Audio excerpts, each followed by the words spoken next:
kabeh geus aya dokumena ajal-ajal urang dek dipihelaan ku gering heula dek henteu dek diberes sugih atawa susah geus gabogaan dokumen ajal kabehan ngan nu nyaho satungtung rizki urang aya keneh nu bakal asup ka jero beuteng berarti can datang ajal urang sakitu bae ya di mana-mana geus eueuh rizki urang seep ajal urang datang jadi berarti ieu urang teh hanya menyempurnakeun ajal sare ti peuting udang ti beurang gawe ieu teh hanya muru kana ajal urang teh keur nyampurnakeun ajal tinggal sabaraha deui nu jelas nu geus umurna bangsa 60-70 moal kebal deui tamah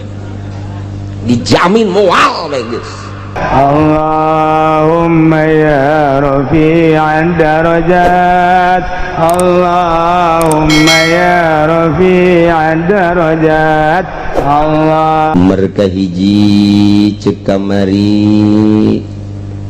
wa indahu mafatihul gaib di Gusti kunci-kunci gaib ilmu gaib nu boga jeung nu nyaho kecuali nu maha gaib Allah subhanahu wa ta'ala hiji nomor kedua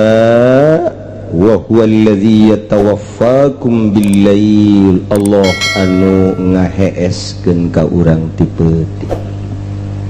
dikaluarkeun ruh tamyiz haju dihudangkeun deui ku Gusti Allah summa yab'atsukum fi ti beurang dihudangkeun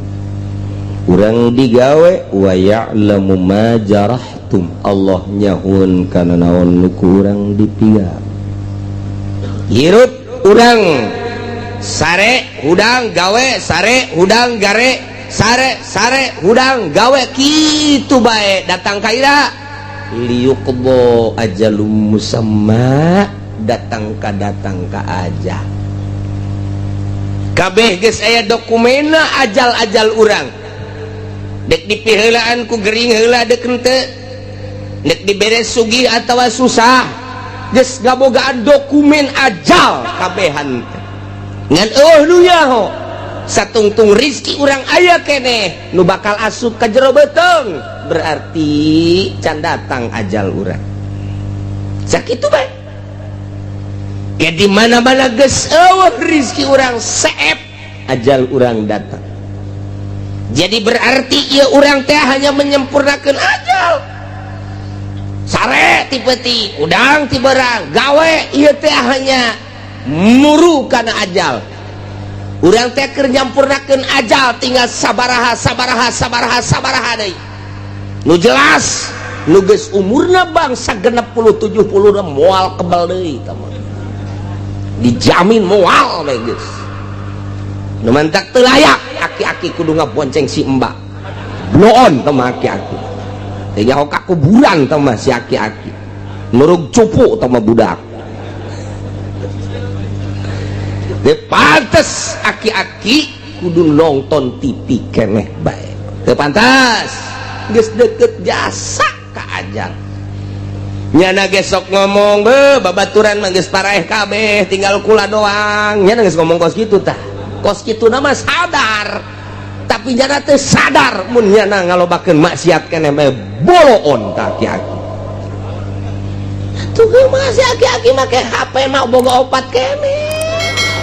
tolong aki-aki ya Allah pakai SMS-an kene aduh aing garetek gadegen lagi aya aki-aki SMS garetek ya Masya Allah karim nungguan ajal liyuqdo ajalum musamma paeh ketika datang ajal paeh khurujur ruh anil badan ruhul hayat keluar ti awak pae apa geus an datang kadinya hehe summa ilaihi marji'ukum jaga beres kiamat bakal dihijikeun ka Gusti Allah. Geus hiji di mahsyar teh dek dinaonkeun summa yunabbiukum bima kuntum ta'malun. Allah bakal ngabejakeun hiji-hijina pagawean urang waktu urang di dunia. Ih, sararieun biasa. Sing hade biasa sing hade jasa. Duh cenah kiai. Asana kula mah jeung ngora loba jasa dosa asana moal dihampura. Hehehe, blonta nu kos kitu tah blonta. Pangeran urang mah beda jeung pangeran Kristen. Pangeran urang mah beda jeung pangeran Yahudi. Pangeran urang mah beda jeung pangeran Konghucu, Buddha, Hindu. Pangeran urang mah Allah nu sifatna Ghafurur. Sangkirang loba dosa apan pangeranna maha Ghafur. Ghafur teh artina wazan paulun. Cek tukang ngaji mah segat mubalaghah maha hampura, sangat ngahampura. Sabaraha dosa sia sakolong langit hampura ku aing pan aing pangeran. Tenang. Tenang. Aduh cenah baheula ngadu koprok ulah kakarak jadi tukang ngadu koprok bandar koprok di hampura. Aduh cenah tuh kuari bandarna teruskeun bae jadi blon meureun. Tobat asal tobat ka Gusti. Nu mentek nu bahaya mah mutuskeun rahmat eta tah. Ulah ngalamun bae di imah duh dosa aing mah gede jasa ya terutama maling lah sana aing moal dihampura dek maling deui bae. Eta blon ta jelema. Inna rahmati wasi'at kulla syai'. Inna rahmati sabaqat. Rahmat kaula ngaleuwihan tina seluruh perkara. Rahmat kaula geus tiheula. Urang mah boga pangeran teh Maha Ghafur. Asal urangna tobat ka Gusti Allah Subhanahu wa ta'ala. Ketika urang mabok baheula, pernah zina baheula, naudzubillah min zalik. Bogo judi mah di mana aya topeng, lenong di dinya urang main koprok. Di dinya urang main dadu rolet jeung sajabana. Nah, kuari barang ngaji teh pagawean aing kumaha yang ke di akhirat. Asana aing diputer-puterkeun kurbah heula. Nah, tobat ka Gusti Allah. Ketika orang tobat astagfirullahalazim Gusti, ampura dosa abdi baheula. Hiji abdi sok main koprok, main dadu, main rolet. Aduh, ampura deres mun menang melehan bae Gusti. Daya tete tobat cak Gusti Allah ari Pak Abdi nyahoun hamba kaula anallahu robban bahwa nyana boga pangeran nu ngaran Allah nyana keur menta hampura ka Allah aing teh cak Gusti Allah berarti nyahoun nyana ka pangeran nu bener aing jeung aing teh Maha Ghafur geus hei hamba kaula ngahampura ka anjeun geus dosa anjeun koprok dadu rolet judi deung sajabana dihampura ku aing beres sorga. Ya Allah aya lenong main deui. Aduh cek Gusti kamari geus tobat ka aing main deui bae blon teh budak. Blon teh budak menang minggu malam minggu judi malam Senin tobat deui ka Allah. Astagfirullah. Astagfirullahaladzim Gusti. Oh nyahoun nyana boga pangeran nyana ngaranna Allah sok ngahampura kuari siak keur menta hampura ka dihampura kuari geus salamet malam Kemis judi deui. Aduh cek malaikat kamari judi kuari tobat mari deui judi tobat deui tetep aing memang tugas nulisan bae nulisan bae nya nama tuh tetep bae 10 kali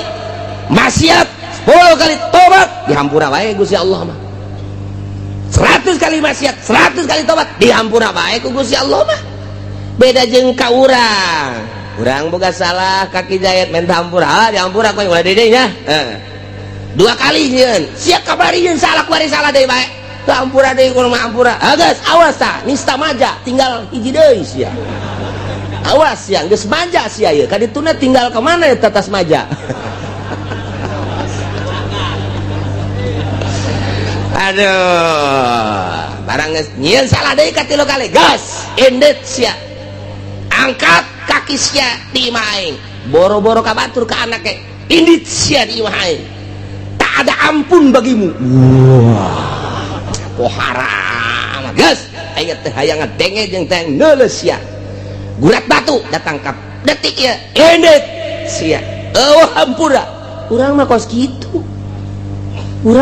sebab ku nafsu ka Allah mah lain urang geus bobolokot ku mabok ku zina baheula keur digawe di pabrik sok nyokotan sapatu sabelah oh sabelah panai 2 mah gede sabelah mah diasupkeun ka dieu teu gajahoan isuk aya kaberan kencak kabeh nyokotna teu bisa dipake ya Allah tobat ka Gusti tobat dihampura jadi urang boga pangeranana Ghafurur alhamdulillahirabbil asal tobatna beneran taubatan nasuha tubu ilallahi taubatan nasuha maka syarat hiji nadam kaduhu nomor kedua ikhlas nyabut tina maksiatna nomor katilu azam alla yauda ngazam moal balik deui salamet mendak lamun teh kitu disebut tobat sambal suha mal deui ayo lada jasa ayo isukan aya jengkol ngora sikat deui tobat sambal ngaranna kos awewe ngalahirkeun ngomong deui anu ngomong deui biasa menang 40 pe huhahe melendung deui tobat sambal pas gitu kan aduh Masya Allah dihitung-hitung deh geus 14 ana eleh kotok ngileungleup oh masalah sih katerusanana ieu wa huwal qahiru fawqa ibadihi wa yursilu alaikum hafazah berarti Gusti Allah teh maha luar biasa lantaran ilmu gaib aya di Gusti Allah kuncina eueuh saurang-urang acan nu nyaho nu ngaheeskeun Gusti Allah anu ngahudangkeun Gusti Allah nu ngaleumpangkeun digawe Gusti Allah kemudian paeh terakhir ge nu ngamaehkeunana Gusti Allah deuk saha deui atuh nu leuwih ti Gusti Allah jamual aya nu mantak wa huwa Gusti Allah teh al-qahir anu ngalindih anu maha kuat anu ngelekeun luhur Gusti Allah fauqa ibadihi ngaluhuran seluruh hamba ulah macam-macam Allah nu ngaayakeun ti eueuh apa aya hiji perkara nu aya teh tanpa diayakeun ku Allah moal aya menang ngeuweuhkeun Gusti Allah apa aya hiji perkara lain dieuweuhkeun ku Gusti Allah moal aya nu ngayakeun barang nu aya langit katut eusina bumi katut eusina Gusti Allah nu ngeuweuhkeun perkara nu geus aya nang Gusti Allah al-qahir fauqa ibadi sing hade jeung Gusti Allah mah nu ngaayakeunna Allah nu ngeuweuhkeunna Gusti Allah wa huwal qahiru fauqa ibadi anu ngahirupkeun Gusti Allah numehkeun Gusti Allah nyehatkeun Gusti Allah ngageringkeun Gusti Allah nyugihkeun Gusti Allah nyusahkeun Gusti Allah makirkeun ngamiskinkeun menang Gusti Allah kabeh eueuh nu kaluar ti Gusti Allah wa huwal qahiru fauqa ibad apa aya nu lain nang Gusti Allah eueuh cenah dokter nu nyehatkeun dokter lagi modal ulah waka kabatur sia dokter sia bae heulanan leg-legan Gusti obat teh modar-modar keneh bae nang Allah berarti ulah dikira Urang berobat ke dokter, namun urang itibat nang dokter kudu maca 2 kalimat syahadat sing hade nunjukikeun cenah bos urang, bos lagi kadang-kadang susah deui teu saeutik nu kamari ieu sugih ku ari susah mungeun jana susah cak Gusti Allah susah sia susah bae. Gabari di zaman gusuran di tahun 72 mulai tahun 70 hiji asup gusuran ke pasar Kemis, tanah teangan saukur 75 rupiah,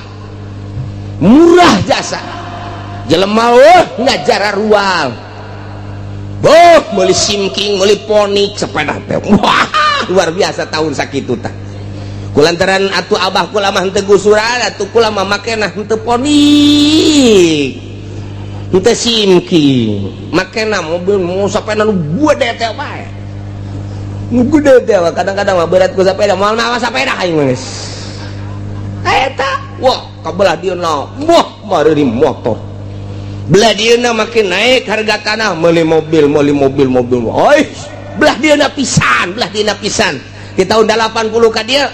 wah eta luar biasa jelema ngajualan tanah meuli angkot aya nu 30 aya nu 20 hirup keneh nu kamari boga angkot 40 ku ari teu boga sapeda aja moal dibejakeun jelema ge aya ku ari di dieu tadi ge sasalaman jeung pura iya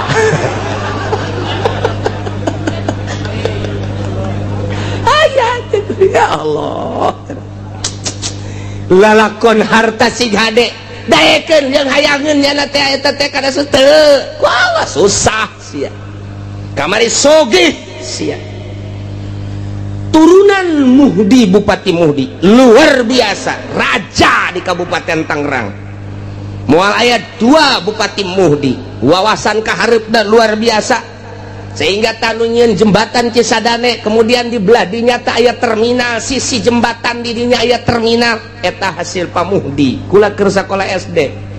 begitu datang gubernur Jakarta dicacat ku gubernur cak gubernur teh pamuhdi pikirannya terlalu pendek ini paling 10 tahun kita berwawasan harus 50 tahun ke depan 10 tahun penuh ini di sini jangan di sini cek lagi buat terminalnya walaupun enak sekarang 10 tahun bener baik nah iyalah gubernur Jakarta sakara Ali Sadikin oh ulah naik yang sama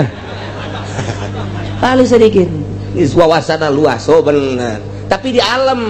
sebab naon nyana menciptakan sebuah terminal anu luar biasa strategis nah di daerah Gondrong Cipondoh asup kadinya di Pasar Kemis Balaraja asup kadinya soal strategi diakui tapi soal ke depan paling 10 tahun baheula kula inget bae istimewa Pak Ali Sadikin memuji pamuhdi sugih pamuhdi teh eureun jadi bupatina pelepas teu kudu dicaritakeun ku ari masya Allah keluarga terus kebelah dia namun ku kula dicaritakeun ketua DPR Tangerang di zaman harita nyaho kula kok bisa nyaho babaturan abah kula berangkat ke Mekah pada tahun 75 nya hiji di dieu waktu aya anu nipu di Pasar Kemis ngerekrut jamaah haji Tony ngarana tuh bener nya anak katipu berarti tah loba ngajakan abah kula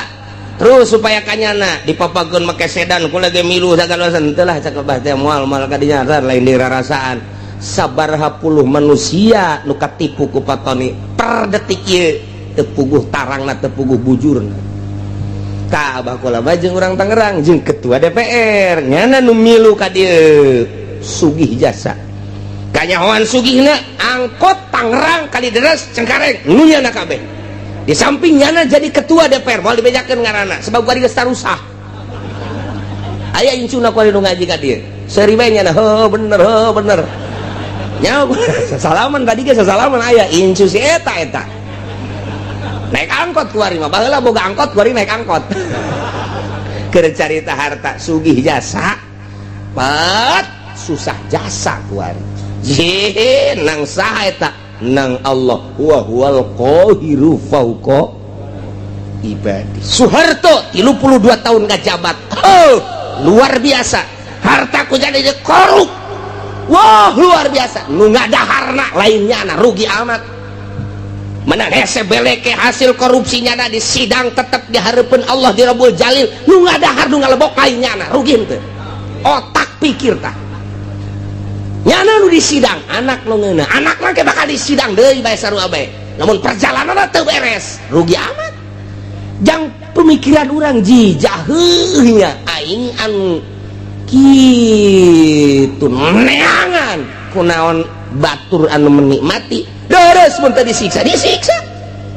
nang saha eta Allah nu ngakitukeun wa huwal qahiru fawqa ibadi lenser suarto jambungeun lenser nang Allah lawan Gusti Allah wa huwal qahiru fawqa ibadi lawan Gusti Allah cek Gusti Allah sia ada galawan aing buang kawaraha amat disunamikeun sia ku aing.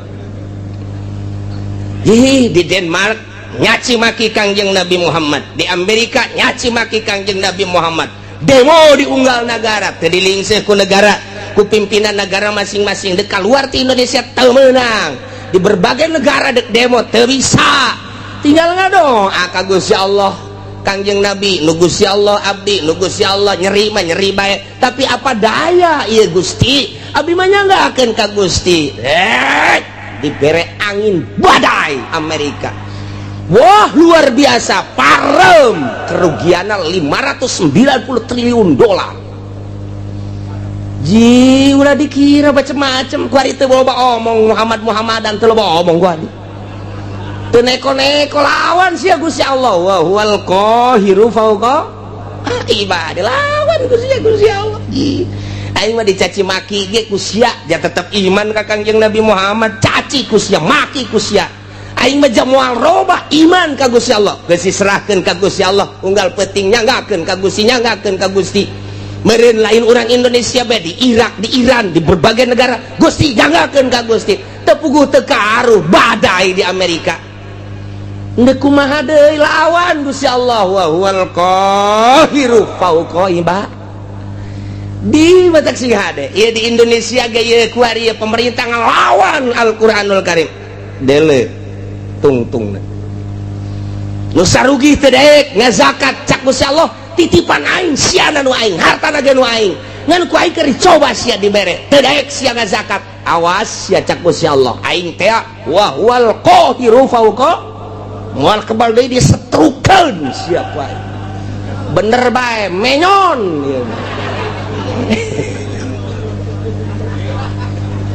nu menyon ka katuhu nu menyon ka kenca nu leumpangna ingkleg-ingklegan janu sugih eta teh ku sebab teu daek zakat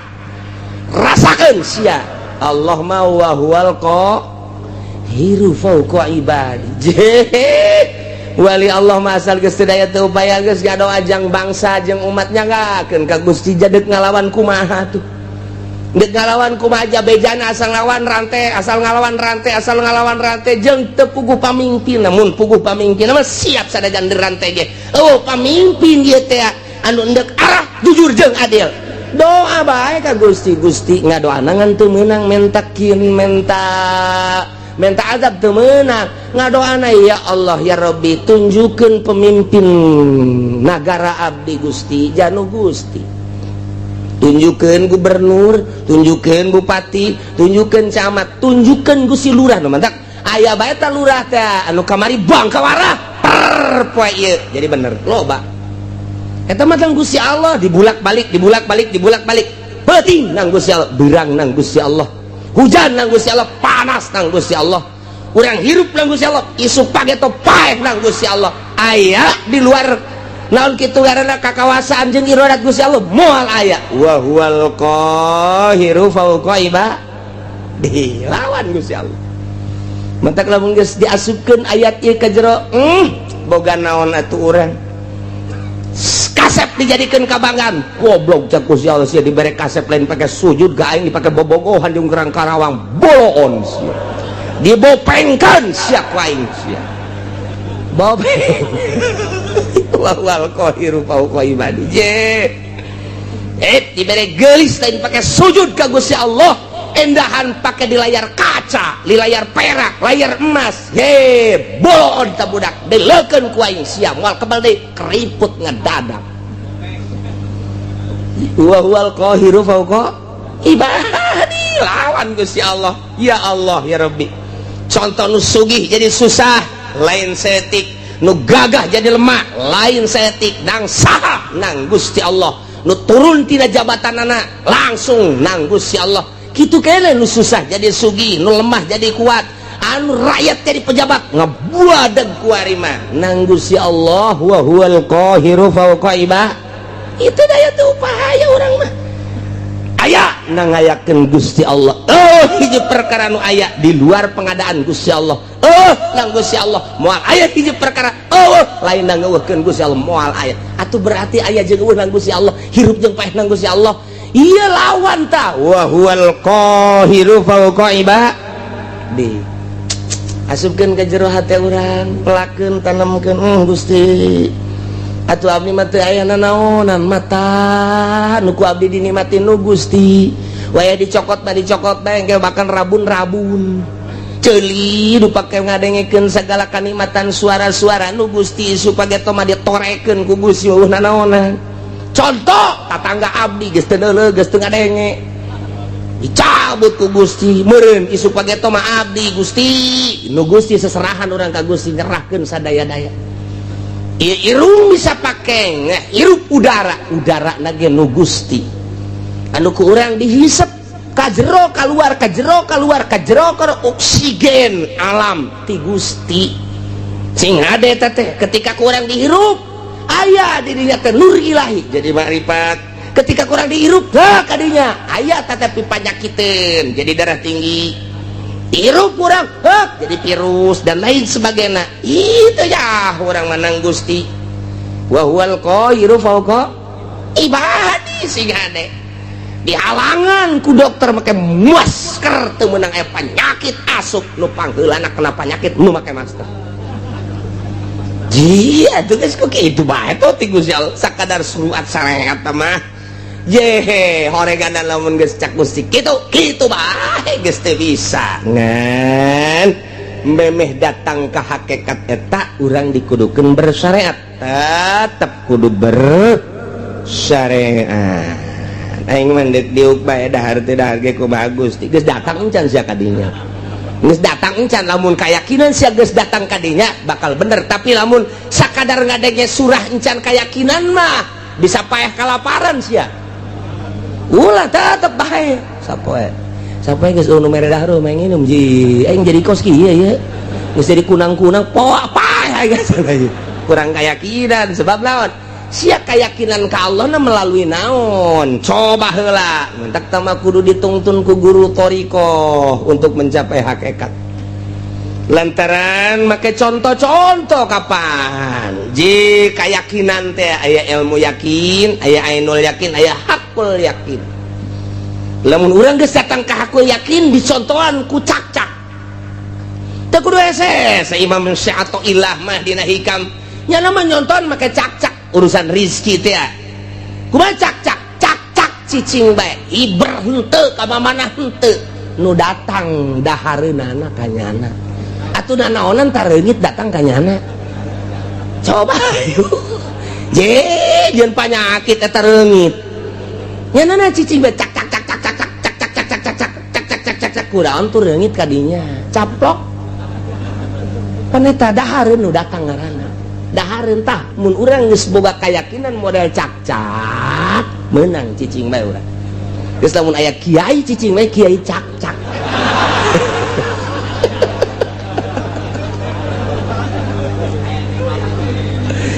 Manuk onam cek sehato ilah manuk onam nyana aya hibran ti sayangna merendah keneh sanajan nyana teh berangkat khimason tagdu khimason taruh bitonan nyana indit ti sayangna keleh beteung sore datang ye gendut beteungna teu pernah kadenge manuk boga pabrik teu pernah kadenge manuk boga perusahaan sugan supermarket Indomaret dan lain sebagainya henteu tapi nyana indit ti imahna der hiber sore anakna kaparaban nyanana gendut ngan eta make usaha keneh nu leuwih hebat cak-cak nyana mah asal keluar bae tadi baratok meh huluna cek cek cek cek cek cek cek cek cek cek cek cek cek kadang-kadang kupu-kupu nu gede ge kadahar bae bloon jah teu kupu-kupu deuk naon tuh kadinya ieu nang saha eta ngatur nang Gusti Allah wa huwal qahiru fauqa ibadihi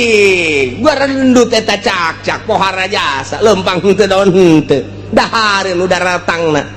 atuh berarti urang mah ieu bloon eleh ku manuk eleh ku cacak make jeung gelut sagala urang mah neangan sesuap nasi make jeung teu salat sagala neangan sesuap nasi eleh ku cacak eta cakna cek cek cek cek cek kadengena doang kurang pada mah Allah Allah Allah Allah Allah Allah Allah Allah Allah Allah Allah Allah Allah Allah Allah jika kadengena kurang cek cek cek cek cek cek cek cek cek cek lamun urang dibere kaberenehan sieun kacak-cak sebab nyana teh muji Allah Allah Allah Allah Allah Allah Allah urang lamun keur hees kieu aya cak-cak haju urang dibere kaberenehan Allah Allah Allah sial nyinggung aing sial sia Allah Allahan aing kerek bloon sial bisa dipaehan ku urang cak-cak tak eta kitu teh eleh ku cak-cak urang waduh sia atoh ilah mah geus pohar jasa hese urang nyaritakeun ilmu hakikat lamun eueuh Syekh Athaillah hese tah dibere contoh ku Syekh Athaillah teh datang henteu sia kayakinan sia kadinya datang ka manuk maka ikhtiar keneh ngan sakikituna datang ka cak-cak geus ikhtiar sama sekali urang datang ka mana kudu aya nu nungtun mimiti ngaji heula supaya aya ilmu geus aya ilmu ngaranna ilmu yakin ye bener ye naik dilaksanakeun supaya datang ka ainul yakin sageus datang ka ainul yakin dibere deui hak jadi hakul yakin geus datang ka hakikat di dinya nikmat hirup bus datang ka dinya lawan Gusti Allah wa huwal qahiru fauqa ibadih Gusti Allah maha nu maha ngalindih nu maha gagah saluhureun manusia saluhureun hamba di antara keistimewaan jeung kagagahan Gusti Allah teh wa yursilu alaikum hafadzah Gusti Allah ngutus keur urang kabehan ka malaikat hafadzah malaikat hafadzah teh malaikatun tusi amalakum malaikat anu tukang ngitungan jeung nuliskeun kana amal-amal urang likulli insanin malakani tiap manusia aya dua malaikat malakun an yamini hiji malaikat dikatuhun wa malakun an shimalihi kadua malaikat dikencaeun sing yakin sing hade aya dua malaikat posisina cek sakaol mah di dieu malaikat teh cek sakaol mah di dieu di bibir katuh urang ditungtung bibir kenca urang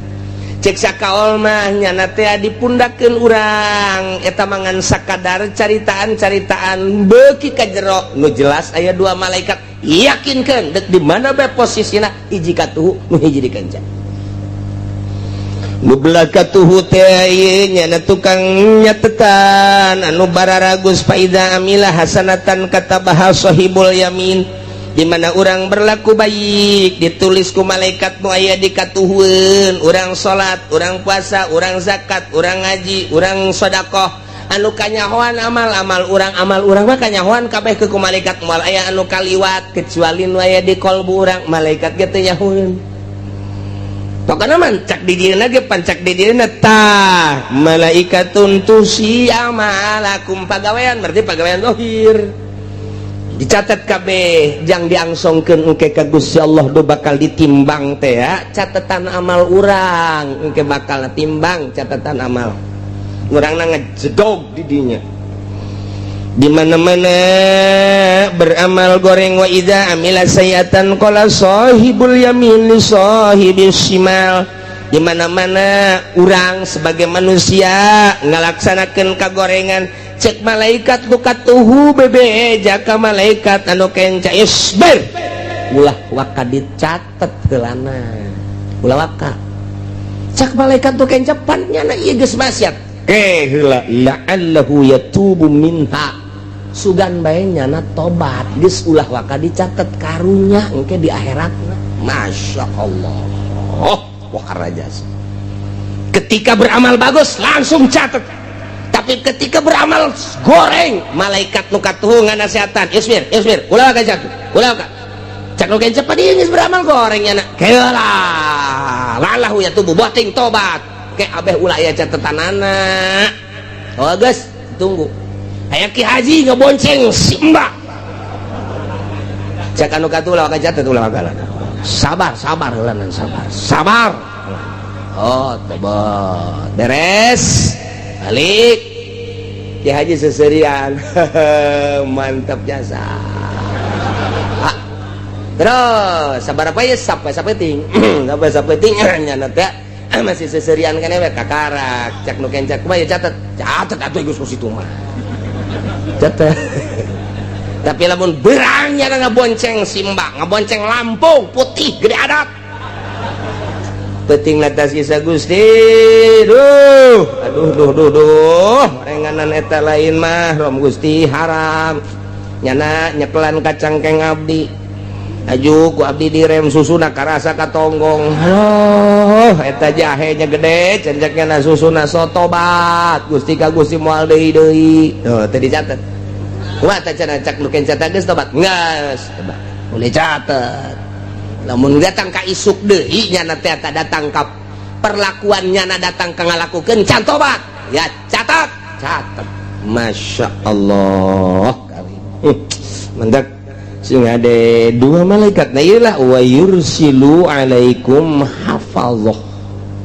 dua malaikat. Jadi akhirat buku orang aya dua hiji nu belah katu nu hiji belah kanca dihijikeun dibuka satu persatu tet salembar demi lembar salembar demi lembar salembar demi lembar tenden di mizan timbangan nu kanca tenden di mizan engke mizan nu katuh nu ieu mizan nu kanca nu ieu beratan buku nu mana urangna aya di tengah-tengah di dieu sedengkeun timbanganana segede dunia nu deuk ditembangna segede Haji Asep leutik jasa cek urang atuh tah teu kudu gede-gede naon eta deuk nembongkeun kadahsyatan Gusti Allah buku ditimbang amal teh katuhu jeung kenca cek urang dihadapkeun ka dieu urang geus beureumbaan ka mana ye aduh puyang urang makanya ditonton ku manusia kabeh Haji Asep maju timbang teh cak Haji aing kumaha ieu lalakon koteng masih kena oyak-oyakan tah jelema ge mah nulukunuh nu kicep-kicep ngenca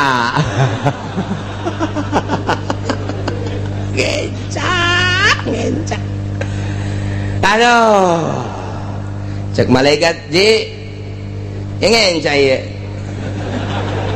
aya amal naon emang kita coba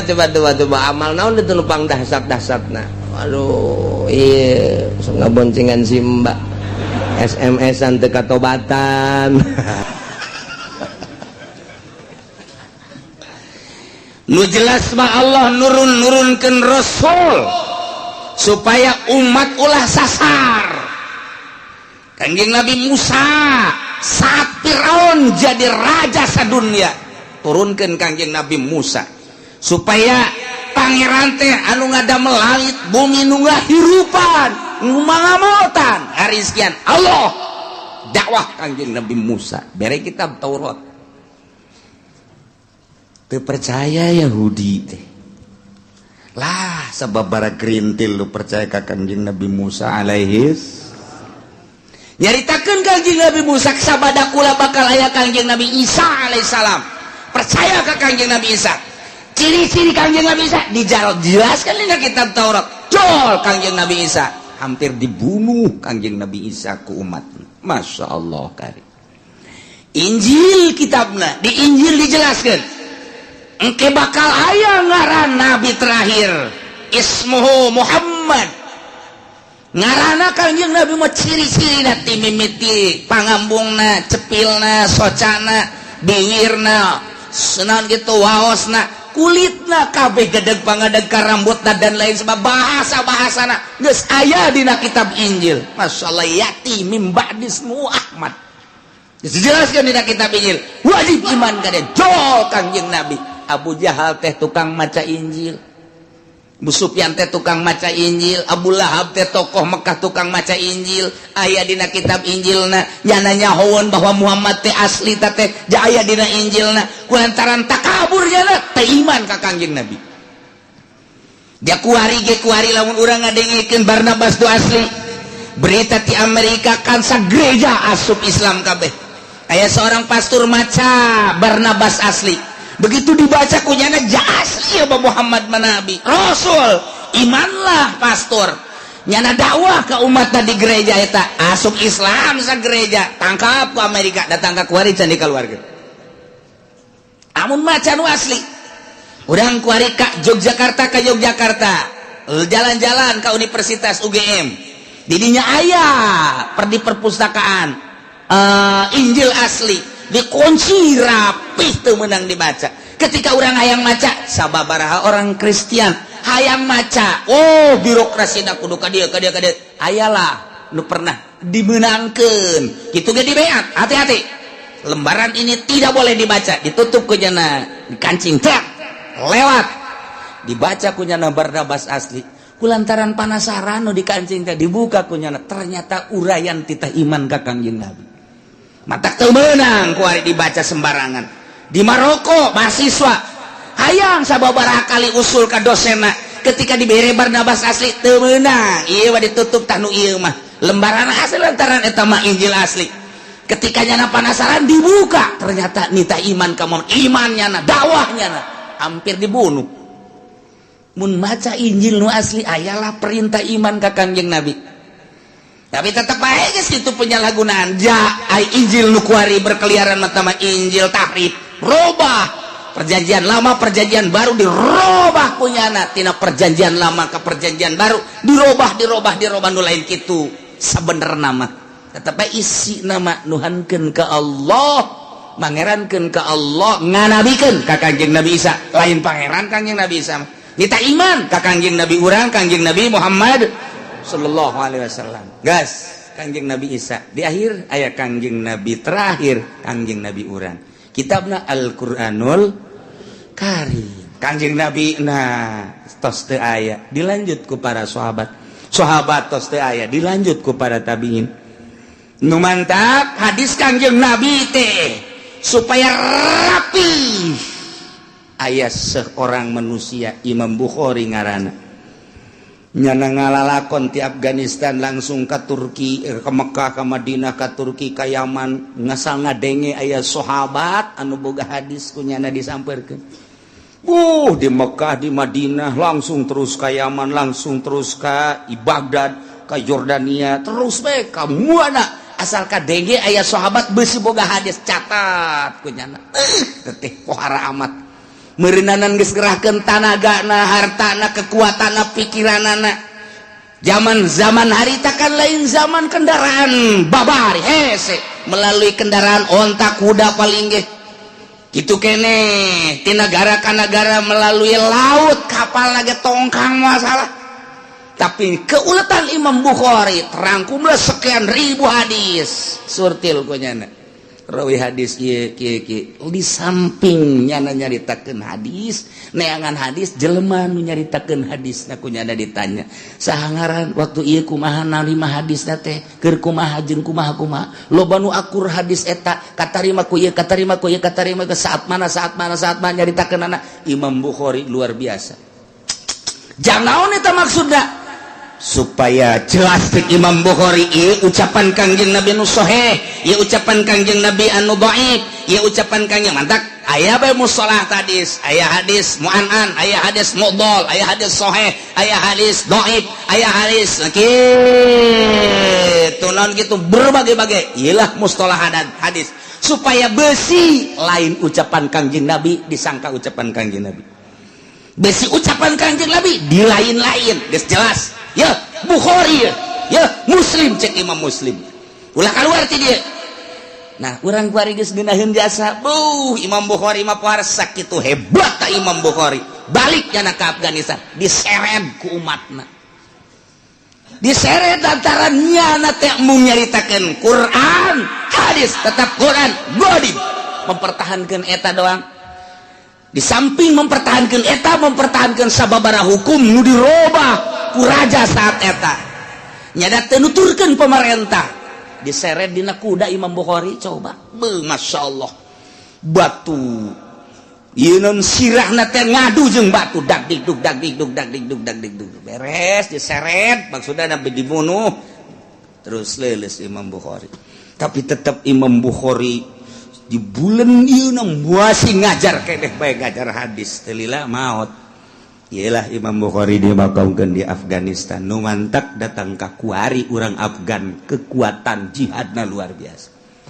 geus nya mah kajian kumaha boga naon boga Imam Bukhari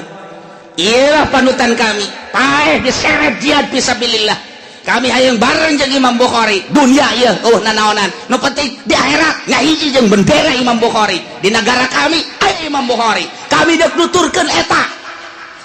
wara rebat jasa di Baghdad kitu keneh di Mekah kitu keneh nu asli mah naluturkeun eta ketika sahabat dibere sugih teh kapan Abdurrahman bin Auf ceurik nya nu kuburanna di Yordan ceurik teh kunaon ieu harta nu sakieu lobana aya bahasa Kangjeng Nabi sadirham ti Abu Bakar leuwih amis tibatan 100 dinar uang emas tibatan Abdurrahman bin Auf serik Abdurrahman bin Auf tidinya lah nyana terus hartana dipake sabilillah dipuji deui ku Kangjeng Nabi sugih ge ai pake sabilillah mah bakal akur jeung jelema-jelema anu teu boga sebab nu bakal sabiqunal awalu ti heula ka sorga jelema fuqara miskin nah aju ente boga perasaan aing ti heula jan bogo ente mah tuh kakir ente mah nyaho teuing jangan rasulapan idielah begitu dibere harta di embung cek Abdurrahman wae padahal sugih cek Abdurrahman bin Auf embung kunaon besing ke di akhirat tengah hiji jeung Abu Bakar Siddiq bagi di akhirat besi tengah hiji jeung Sayyidina Umar ku gara-gara harta aing tengah hiji mong cek jana teh padahal sugih dipersilahkeun jang sabilillah Masya Allah batur mah pikiranana ka akhirat besi di akhirat tengah hiji jeung Sayyidina Abu Bakar Siddiq aing sazaman jeung nyana haju aing tinggalin isin amat eta boga pikiran kos kitu eta batur mah nah sazaman terus urang kuari teu boga panutan ayalah wali sanga jol ke Indonesia Masya Allah iyalah panutan orang mantak diulah-ulah ge zarah-zarah bae ku Amin Rais diharam-haramkeun ngelos jang Amin bae haram mah kami mah zarah bae komo pemimpin zarah mah di sampingnya zarah boga kauntungan pan lumayan bisa ngabangun dapur aing ku sebab zarah geus sabodo kumanyana bae geus nu jelas ba atuh kos gitulah panutan urang Banten unggal kabupaten unggal provinsi aya Banten boga Maulana Hasanuddin Cirebon boga Syekh Syarif Hidayatullah Jawa Tengah loba geus di Jawa Tengah mah Jawa Timur boga Sunan Ampel nu pertama Sunan wah luar biasa aya eta lah urang di Zarah salah Zarah kuarim Pak kemana Zarah kemana ke Zarah Banten naon tuh maksudna abe usaha maju dah salah ya ieu kudu dipoteskeun ieu jelema nu kos kunaon hubungan usaha jeung Zarah ulah kos gitu jarah bae deuk naon di akhirat abeh ngahiji jeung Maulana Hasanuddin kaduana mah usaha jadi deui sia mah atuh nu di dituna nu salah deui nu sok ngajarah-ngajarahkeunana bloon ayo coba bisi jarah saha nu boga maksud ka dieu daftar sabaraha daftarna ya 500.000 lah sakiana teh wah eta tanu salahna kos ulah gitu bejakeun ieu pejuang dakwah Islam di Indonesia jang di Banten ieu tanpa pamrihnya nama bila perlu caritakeun masa hirup manehna tak kudu nama kos kitu ulah boga maksudna naon nu penting engke di akhirat sabendera jeung nyana kan ngeunaheun geus eueuh zaman para aulia Allah kabelah dieuna zaman para ulama kuari zaman para kiai-kiai Golkar PDI kadinya terus PKB terus zaman kiai nu kos kararitu nah urang mah teu kabagian masa Kangjeng teu kabagian masa sahabat teu kabagian masa tabiin kabagianana urang masa SBY diganti wallahu alam Jokowi atawa Prabowo engke sagedeung deui jelas zaman eta bae urang mah bisa bodoh zaman mana-mana ge ieu mah kuari neuk dijelaskeun urusan masalah pertanyaan jaga di akhirat Waduh. Falanas'alanna alladhina ursila ilaihim walanas'alannal mursalin. Wallahu a'lamu bimuradi engke urang tekan kiamat sanggeusna kiamat tiupan pertama Kangjeng malaikat Israfil alaihi salam niup jelema teh ka kaler ka kidul kawetan ka kolon lulumpatan anu keur nyusu anakna dibalangkeun budak leutik keneh kakarak leumpang geus suisan kobo aki-aki mah modar di dinya geus aki-aki mah teu kudu kiamat ku ari ge titah leumpang dinu panas engke oleng gejebur sorangan mantak lamun perangnya nama engke ku Amerika ge moal ditembak moalnya naon perang tutut hook senjata nembak nu kieu cek antep kan lupat di kieu doang moal ditembakkeun hook luru aing ka sia budak beladik goplak no kan bener kan paeh sia namanya sepira aki-aki atuh teu kudu diangsongan senjata aki-aki mah angsongan sieni urang Lampung ayo sia kena naik paeh di luhur bateung. Nah, ieu ke kiamat beres parae ganti bumi rata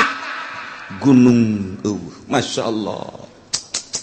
mentak kurang lamun jaritakeun ente nyangka gunung teh bakal na angger horenganan tamur meresahab gunung nuku urang kaciri teger watarol jibala ente neule gunung pajar ente mah gagah tegak luar biasa horenganan gunung teh leumpang tamurrum maros percis okos mega bae leumpang gunung ge engke baleumpang tiup ku balikat isapet rat lelempangan ka kakale aju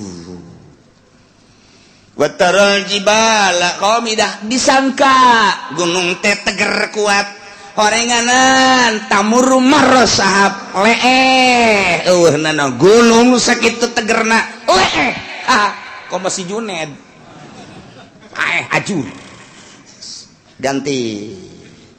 rata laut gunung kobe wah geus diterjemahkeun ku Raden Oma Irama kiamat terjadinya dan jadi presiden. Masya Allah gunung-gunung yang tinggi menjulang hari itu akan dimusnahkan. Wah pohara jasa Masya Allah lautan yang dalam sarua bae eta kos kitu jana beunang di Quran masalah eta ya Allah ya Rabbi beres kabeh ku hari hujan teng tiup roh ku malaikat Israfil saat merelentis kostoge cal roh ararasu ngeguh jelema nu tadina sepi eueuh sasah wabeh poe kullu man alaya fan wa yabqa wajhu rabbika dzul jalali wal kullu man alaya fan wabeh aya di bumi langit rusak modar kabeh wa yabqa wajhu rabbika dzul jalali wal ikram hanya Gusti Allah sorangan nang tangan Gusti Allah limanil mulkul yaum can jadi raja apa ieu raja Mesir raja Mekah raja Yaman raja Indonesia udang ngaku sia jadi raja udang Jokowi udang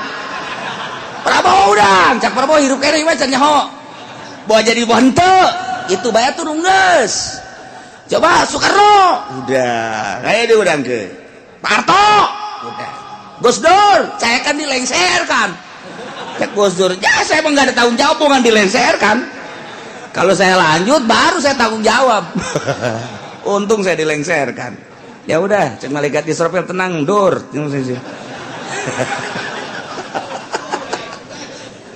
Masya Allah tantangan limanil mulkul yaum geus beres kabeh harirup giring ka mahsyar timbang amal timbangan anak kos timbangan emas aya talancuhan aya jaruman aya cecepehan cecepeh nusa belah langit jeung bumi mun dieusigkeun kadinya asup nusa belah deui geus teu kabagian jadi kadegeun di asup ngun ku gedegeunana cecepeh ari nu deuk ditimbangna segede Juned leutik kan ku gede-gede amat dek ningalikeun jeung nembongkeun ka maha kuasaan jeung maha dahsyatan Gusti Allah Subhanahu wa taala. Wih, jelema dikiring di berbagai negara kabeh ka mahsyar. Di mana letak mahsyar? Letak mahsyar teh Masjidil Aqsa. Berarti di dieu teh boga sejarah, dunia boga sejarah, di akhirat ge boga sejarah. Masya Allah karim. Iyalah. Nu dek dicaritakeun ngarantung jelema kabeh malaikat Jibril cicing di tengah dihareup Kangjeng Nabi urang malaikat Jibril Mikail di belah katuhu Jibril Mikail Israfil belah kenca Kangjeng Nabi dihareup plek kumpulkeun ku Gusti Allah فَلَنَسْأَلَنَّ الَّذِينَ أُرْسِلَ إِلَيْهِمْ وَلَنَسْأَلَنَّ الْمُرْسَلِينَ cek Gusti Allah aing bakal nanya alladzina ursila ilaihim ka umat-umat anu diutus para rasul ndek ditanya teh an ijabatihim ar-rusula wa amalihim fima balagahum tentang ijabah ka para rasul jeung ngamalkeun naon nu disampaikeun ku para rasul ka maranehanana. Masya Allah, di samping umat nu bakal ditanya walanas'alannal mursalin, yakin kaula nu agung bakal nanya deui ka para mursalin utusan-utusan ditanya anil iblagi tina nyampaikeunana. Ya Allah ya Rabbi, wabah ditanya bari pertanyaan teh sabenerna mau balana kusana alaihim biilmin, yakin kaula bakal nyaritakeun ka umat ka para rasul kula bakal nyaritakeun biilmin dengan kanyaho jelas nyaho wa makunna ghaibin jeung kaula teu gaib teu nyahona kabeh nyaho ngan tetep ditanya bae pan jelema ditanya teh aya nu nanya teh nyaho nu mantak nanya ge pan teu nyaho mang kaula ieu deuk ka Bandung hayu ieu jalan deuk ka Bandung jalan mana bener-bener teu nyaho berarti kaula mudik ieu milu mudik deuk ka Jawa Tengah ba deuk ka Jogja jalan ka mana lontaran loba jasa ieu itu Jogja ka belah dieu manggih deui Jogja kanan belah ditu ke manggih deui Jogja kiri bingung aing mah ieu Jogja deui belah ditu tek Jogja deui isi jalan lu mana dekat Surabaya teu nyaho nanya atawa nyana nanya ba ieu teh kula teh dek dagang ieu cara dagang teh kumaha ieu modal da sakieu dek nu didagangkeunana ieu nyokot teh dieu supaya teu nyaho nanya berarti tah kula teh hayang kawin hayu hayang dek nanya bae ieu mah kira-kira kumaha ieu kula lamun kawin atuh babari modalna boga henteu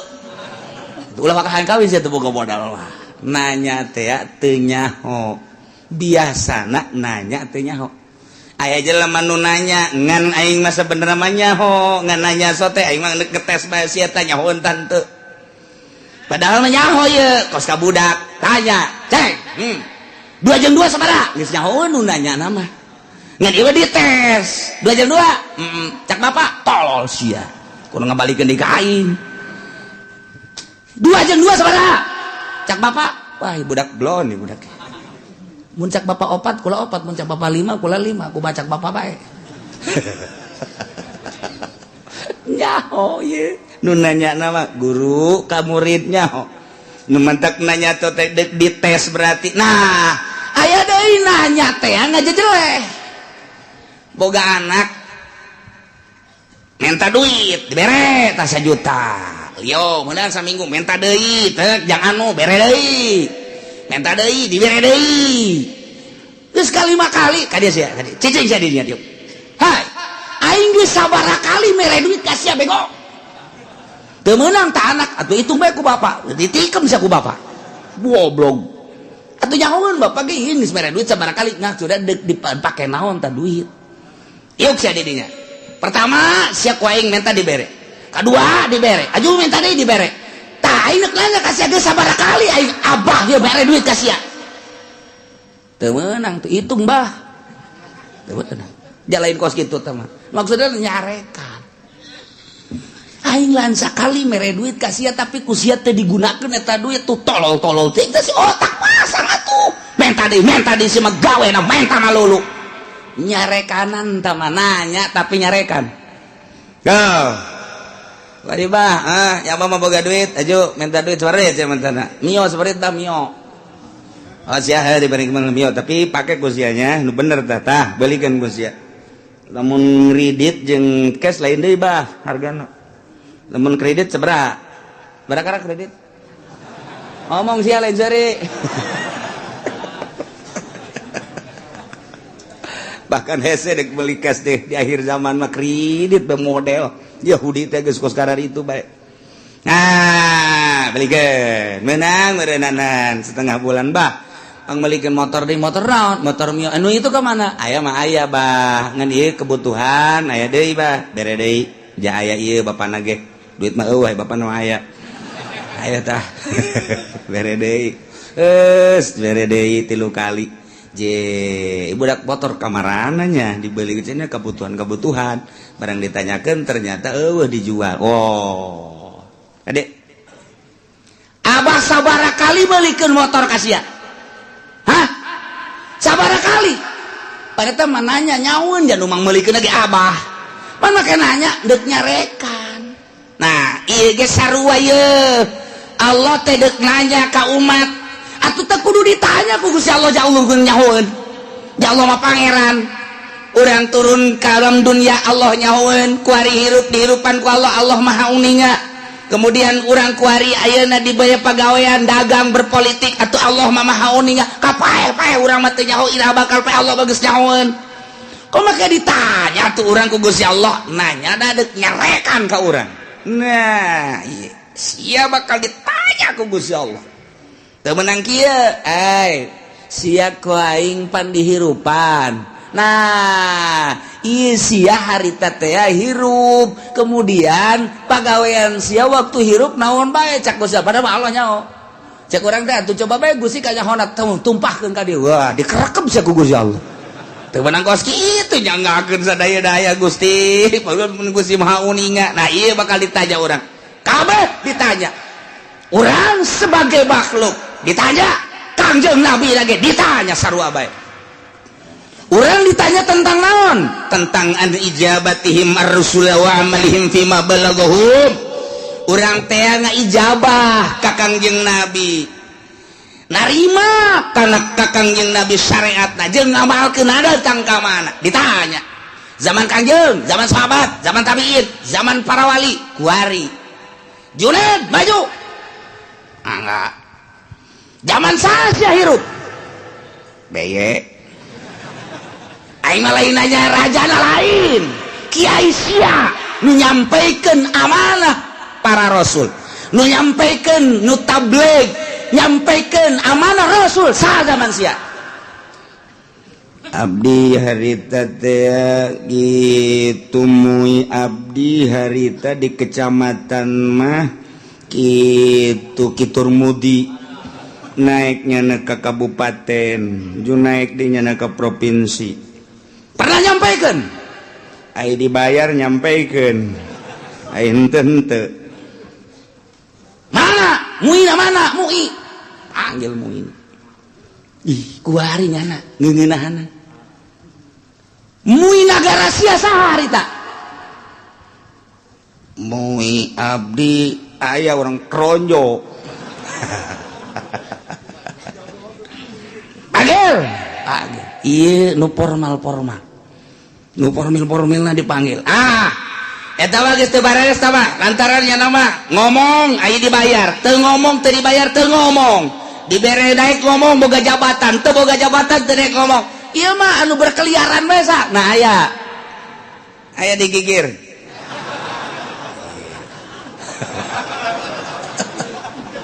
disebutan di Jakarta kiai anu di kampung kiai anu pernah nyampaikan pernah cara nyampaikan aku mah muludan bere duit eta lah lamun dari bere duit ngaco ulah nu eta nu asli nu nyampaikan nu asli saha ayo gerak budi bejakeun diangsongkeun ka hareup deh kumaha coba eta urang lamun geus dikitukeun kumaha eta dihareupeun Gusti Allah. Nah sia zaman ieu pernah nyampaikan nyana bahwa Nabi akhir zaman Kangjeng Nabi Muhammad pernah. Kemudian naon nu disampaikan ku manehanana rukun wudu, rukun salat dan syariat lah dain semua. Bener. Coba tanya kiaina ditanya deh. Siapa pernah nyampaikan? Bener. Nyampaikan lagi dah bae. Ai diondang muludan. Sok diberkatan. Aya. Mun teu diberkatan dibuledan moal kadinya deui. Wah, itu beres ya. Aduh, Masya Allah. Nah, ia bakal caritakanlah secara global be umat bakal ditanya tentang narima syariat di Kangjeng Nabi na nya atau henteu aya apa henteu. Ditanya, hai umat, pernah henteu Muhammad nyampaikan amanah ka anjeun, tablighur risalah. Wah, jelema burr kabeh ngomong aya nu pernah, aya nu henteu. Ai Islam kabeh nyaritakeun pernah, kafir mah henteu, kan bela dirinya. Cak Nasrani teu pernah, kami mah teu pernah sampai berita-berita kebenaran Muhammad, teu pernah sampai Muhammad nyaritakeun tentang syariat, teu pernah. Nasrani Yahudi kabeh wah bangsa encek kabeh ngararomong engke mah kuari nyana baru teu beuteungna engke mah nyana di ditu pias teu pernah nyampaikeun nu mata kaula teu iman ge ka Gusti teu iman ge ka Muhammad berita nyampaikeun maka urang lah jadi saksi tuh wah pacencongan urang jeung urang tidinya lah al yauma nakhtimu ala afwahihim wa tukallimuna aydihim wa tashhadu arjuluhum bima kanu yaksibun. Rame atuh pan. Wah, encek kampung Melayu ngomong. Hanya. Geus teu make hayah kampung Melayu mah. Encek RRC bener. Nu kampung Melayu mah geus pohon, bapak bahasa encek lagi geus teu bisaeun. Eta mah nya encek nya susah. Ya Allah, nya di neraka saneng rugina ka bina-bina. Hehe, pohara jasa. Ari tatangga nama nu Islam sanajan nyana ka neraka pan bakal dikaluarkeun. Tatangga si encek. Milunya dan digawe jeung encek. Tapi kan nyana lantaran aya imanan tetep dikaluarkeun untung kan. No iya. Wala nas'alanna alladzina ursila ilaihim. Ditanya umat tentang nerima atawa henteuna ka para rasul. Jeung sanggeus nerima ngamalkeunana. Macem-macem ke. Rame. Wala nas'alannal mursalin para rasul ge ditanya Adam ditanya Idris ditanya Kangjeng Nabi Nuh ditanya Kangjeng Nabi Sulaiman Kangjeng Nabi Isa Kangjeng Nabi Musa Kangjeng Nabi urang ge ditanya nyampaikeun apa henteu Masya Allah badahal mah Allah teh nyahun falanakussanna alaihim bi'ilmin wa ma kunna ibin tegaib nyaho ngan dek hayang nyaho coba datang ke mana bari dek ditaubeh di memeleh di jejele aya jelema anu ja abdi mah ieu hirup teh di zaman SBY kiai na harita kiai pulan abdi mah teu pernah ngadengi nyana nyampaikeun ore cok jelema teh falanakussanna alaihim ilmin cak Gusti Allah nyaho aing ge sia tengaku datang tablighur risalah melalui kiai anu siana cek Gusti Allah nu tengah jading tengah denge pan aya muludan pan aya rajaban kiai ngabuka pangajian tong-tong geuna datang ka songek siana nu teu daek falanakussanna alaihim Allah jaritakeun nunaeun bagi kiai nu katitipan ilmu sampaikeun besingke di akhirat ditanya walanas alannal mursalin ditanya para mursalin ditanya para wali para kiai ketika orang dikahareukeun kiai anu sia di zaman anu nyampaikeun henteu kunaon sia dititapan emang teu nyampaikeun nu ngondang kunaon sia nu mata kayang diondang ieu cak ditangkal amun naon tah teu nyawa nya nambongan di ditu tah ngadeukeutan tukang sate ieu tah tuh kan ditanya kabeh, umat ditanya, para rasul ditanya, Gusti Allah, umat ditanya, para wali ditanya, umat ditanya, kiai ditanya kabeh, mana ting rame. Nah wa ma kunna ghaibin, sabenerna mah atuh aing teu gaib, teu kanyaho teu nyaho an iblagir rusul wal umamil khaliyah bima fi ma amilu, nyaho tentang nyampikeun para rasul, nyaho pisan atuh uning pisan. Jeung umat-umat anu sepi tidak pengamalan, nu ngamal jeung nu henteu nyaho Allah secara perinci juz'i satu persatu nyaho Gusti Allah. Si ieu gadenge, si ieu ngamalkeun, si ieu narima, si ieu teu ngamalkeun, si ieu narima, si ieu ngamalkeun setengah, si ieu narima, si ieu ngamalkeun poara, si ieu narima, si ieu teu ngamalkeun, nyaho Gusti Allah bakal dicaritakeun hiji-hiji. Falanaqussanna alaihim bi'ilmin wa ma kunna ghaibin. Nu gaib ya Gusti Allah. Gusti Allah maha uninga. Nu mantak urang kuari salat ti penting teu kudu dikanyahokeun ku tatangga, cukup ku Gusti Allah. Engke bakal ditanya, ketika ditanya, aya teh berita tablighur risalah aya melalui sa kiai anu. Sia ngamalkeun tante nyanggakeun sadaya-daya ke Gusti-gusti maha uninga, abdi penting-penting ge hudang haju kiai haju HSD. Eta anu ku aing ditolol-tolol ge sia. Goblok sia. Hudang mah hudang tapi ngan kiai doang. Tapi kan uning Gusti Allah aing nyaho ka sia sok ngaji, lempang ngaji nyaho aing ngadengekeun nyaho, haju ngamalkeun nyaho, penting sia hudang haju tahajud aing mah keur nanya bae cek Gusti Allah sebagai pangeran. Ditanya ku aing hijab padahal mah aing geus nyaho, falanaqussanna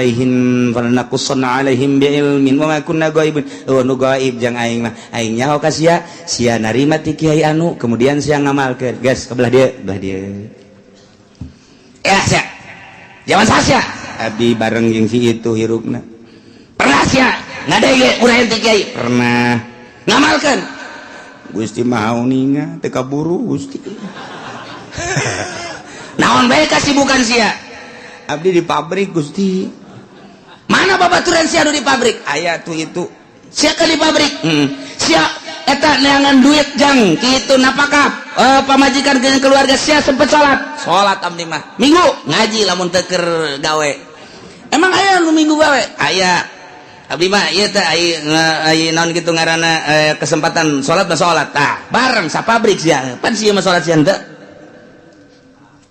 nyangageun Gusti. Dek kuas wa ma kunna ghaibin nu gaib. Nek ngomong naon sia jaya dalilna tah babaturan sia mah jadi pabrik ke sa pabrik bala jeung sia malah sakontrakan sangarendeng sieu mah ja salat sia nu henteu. Nah nu matak sa pabrik aya bae tah nu dibere daek salat jang dalil engke di akhirat. Besinya ngomong bo Gusti bongan abdi mah dibere susah haju di pabrik teu kaburu salat Gusti neangan duit bae babaturan sia datangkeun ja susah sarua pas salat sia ka ditu atuh. Dek lompat ka mana sia? Ayo sia. Dalu wakun lago ibin. Waduh gaib jago sia tah mah dek nyarekan bae supaya kadenge ku ban sojen. Tinggal babaturan-babaturannya na waduh si itu dicarekan. Moal teu aja dicarekan. Dek lompat ka mana ya aing? Dek lompat ka mana? Nah, kabeh bakal ditanya. Falanaqussanna alaihim bi'ilmin wa ma kunna ghaibin. Tanya hiji-hiji. Bari Allah nyaho. Lu gaib ka Gusti Allah supaya jelas Allah teh pangeran dek ngajejelek jelema ditanya ku Gusti Allah kunaon sia persiapkeun ti kuari jang engke ngajawab pertanyaan eta lain lalagaan ieu mah Al-Qur'anul Karim wal waznu yauma idzinil haqq ya Allah timbangan lil amali dipasang lisohaikiha atawa jang nimbang amal bimizanin lahu lisanun timbanganana aya jaruman wa kafatali aya dua cangkok dua mangkok dua cecepeh kama waroda fi hadis Kanjeng Nabi geus ngajelaskeun ayat 3 hadis tu ngajelaskeun tentang sifatan mizan tentang pertanyaan-pertanyaan jaga maksudna naon timbanganana jelas nu ditimbangna apa jelemana apa amalna apa bukuna eta lah Kanjeng Nabi nu ngajelaskeun aya nu jelaskan Kanjeng Nabi jelemana langsung diayakeun. Di hadis lain Kanjeng Nabi nyaritakeun jelemana mah tetep nangtung di itu nu ditimbang adalah sohaik buku-bukuna. Cek sakaol mah lain buku-bukuna amal bae diwujudkeun ku Gusti Allah. amal bagus herang bagus cang amal goreng poek joreng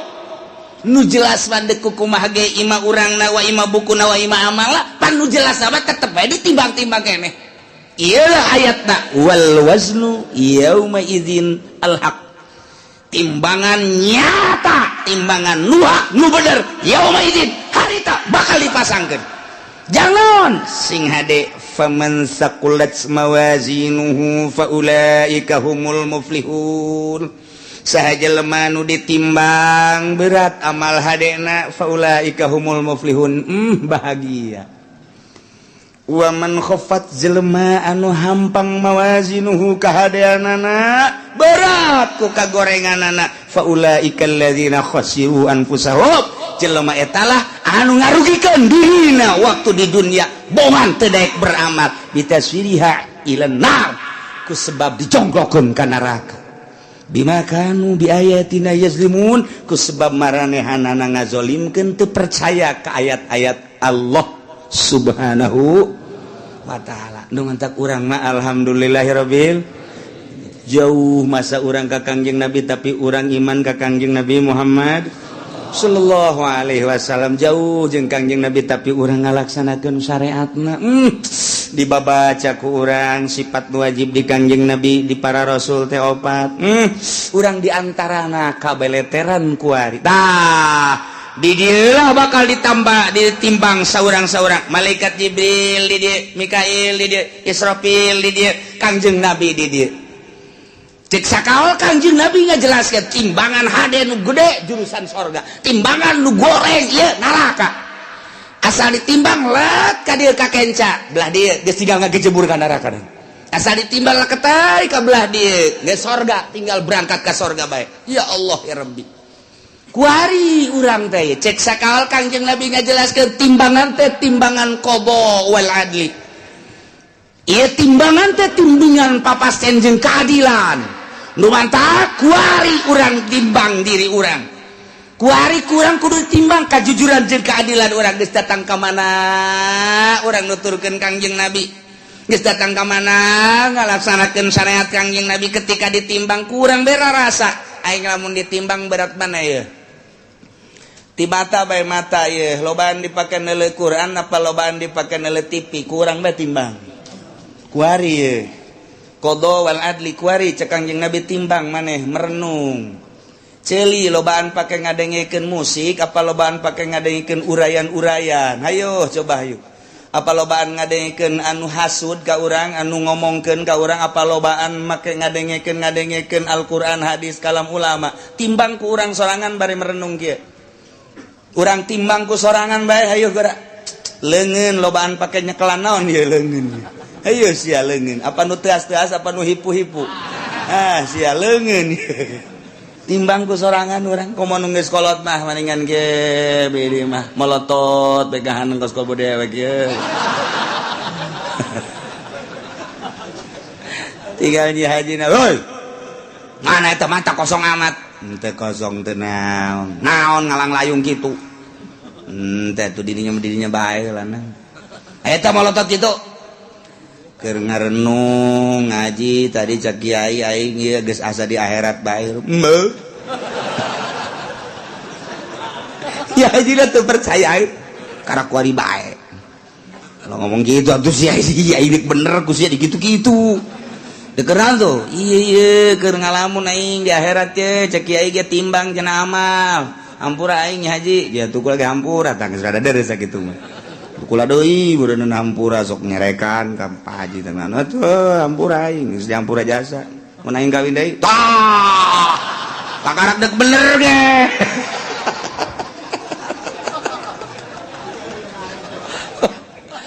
tah urang ngarenung ieu aing lamun ditimbang kuari andai kata paeh aing ye ditimbang beratan ka mana mulai urang ngurucut cai mata Gusti tibalik datang ka kuari Gusti Allah nyaritakeun kahirupan para rasul nyawa ditarohkeun jang ka Allah terus di para sahabat nyawa ditarohkeun abdi manarohkeun harta ge ku pait-pait teh di zaman para wali songo eta teh perang nyawa tarohanan orang lamun zalah ka Kudus, Masya Allah jana mapan balik teh dicacag nuku urang kuari di zarahan di Kudus Sunan saha ngaran Kudus tuh siapa jarah bete nyongaran ayo kiaina poho buku aing ge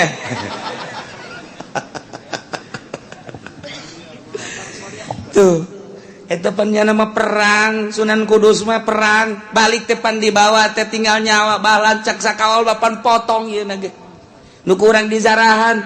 eta saja persoa di Kudus teh Kudus masyaallah balik nyawa batur menyawa taruhana pake liilai kalimatillah renungkeun ku urang aing boro-boro nyawa duit ge ku pait-pait teuing ge aya masjid ge butuh ka keramik kook biasa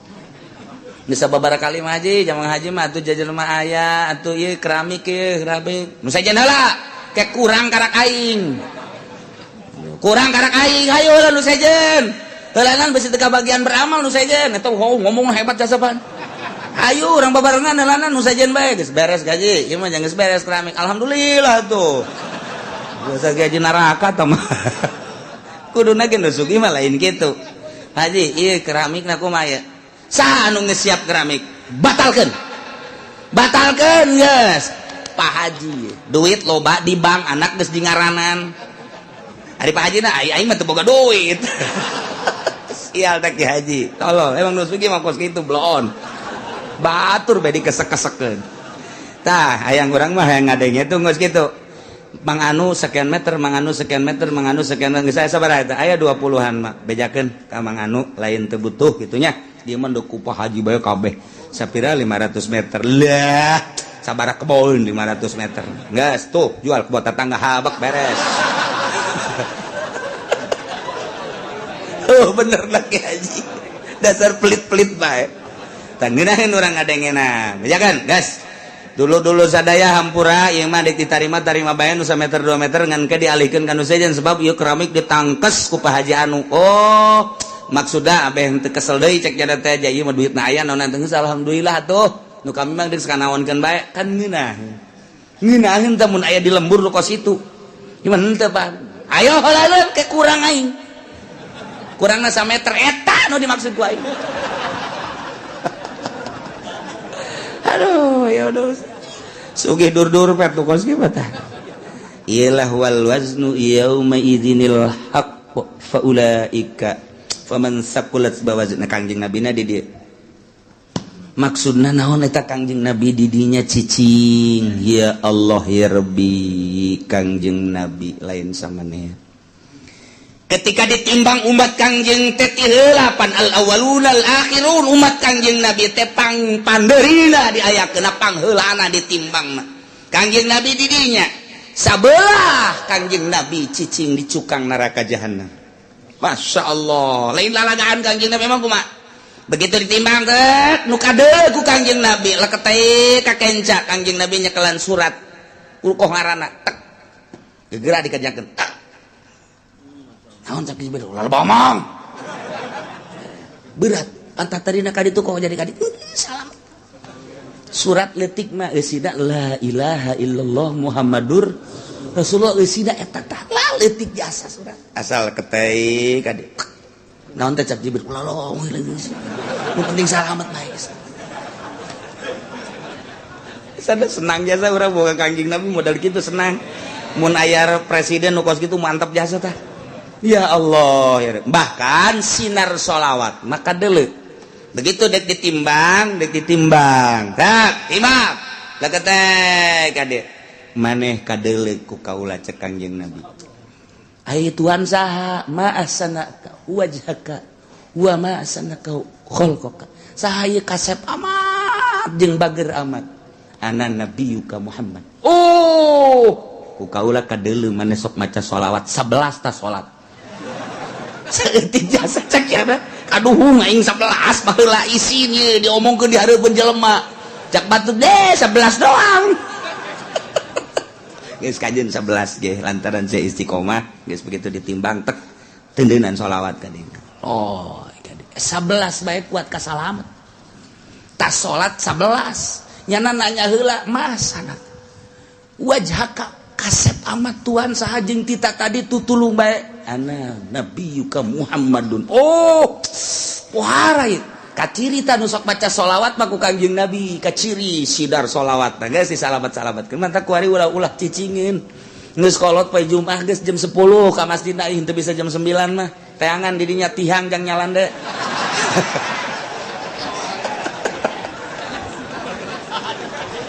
tungtungna lain baca sholawat tasbih ka mana mata ka mana bahkan aya nu nyokot ge tambah baturan tasbih teh nyaho nya barang hudang aya tasbih aing ka mana harus baca sholawat lah mumpung orang hirup komo nunggus kolot mah ya ingat wal waznu yauma idzinil haqq ya Allah ya Rabbi ingis jasa untung aya Kangjeng Nabi urang Kangjeng Nabi Muhammad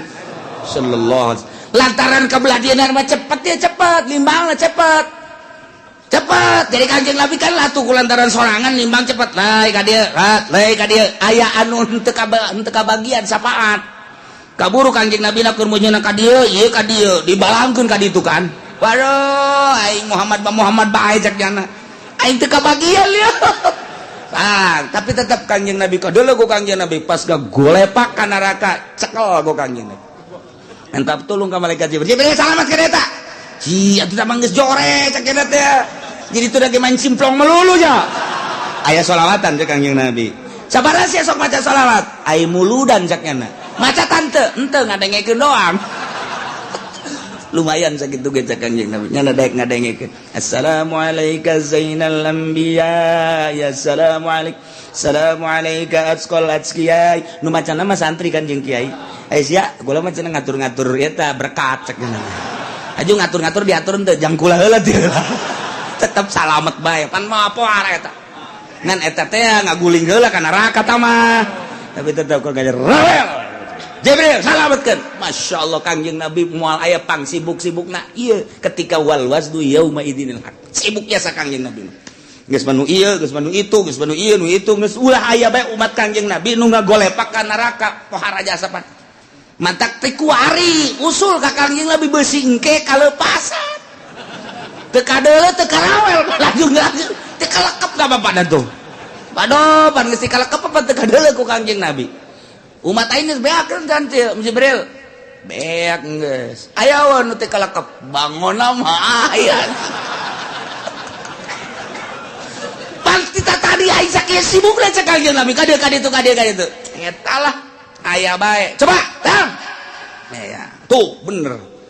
cabut Jibril cabut sih ti kalekep kunaon kredit cek gitu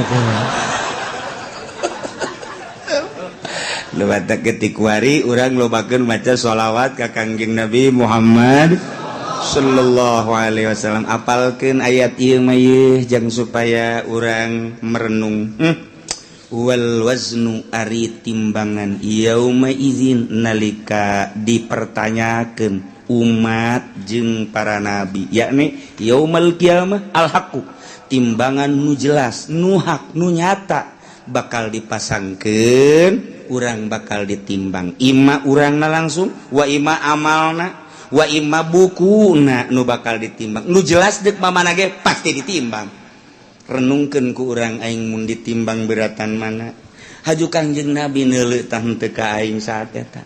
mun urang ditimbang bagus nikmat amat ketika orang ditimbang goreng haju Kangjeng Nabi neuleuh tetep ku Kangjeng Nabi diamankeun ieu nu rempan mah timbangan urang jore Kangjeng Nabi na teu neuleuh ka urang apa teh kalekep eta tah ieu teh nu dikhawatirkeun beusi ti kalekep doang masyaallah mudah-mudahan urang kabehan engke katingali ku Kangjeng Nabi urang disafaatan ku Kangjeng Nabi urang sehingga urang kabehan salamet di bawah bendera Kangjeng Nabi urang Kangjeng Nabi Muhammad sallallahu alaihi wasallam walaqad makanna wallahu a'lam.